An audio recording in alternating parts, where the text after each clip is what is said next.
Unlock the power of your YouTube channel by visualizing its data like never before.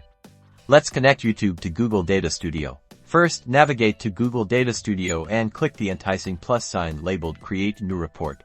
This is where the magic begins. Now, within your new report, locate the Add Data button and in the connector list, scroll down until you spot the YouTube icon.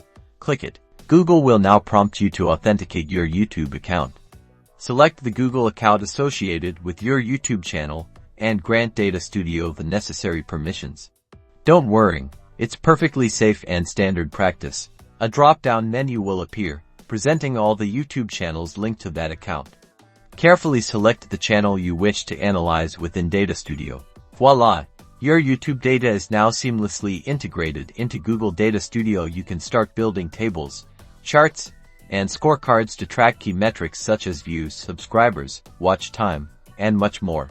Experiment with different visualizations to gain a deeper understanding of your audience, content performance, and overall channel growth. The possibilities are endless. That's it. You've successfully connected YouTube to Google Data Studio and are now equipped to create insightful reports that will propel your channel to new heights. Happy analyzing!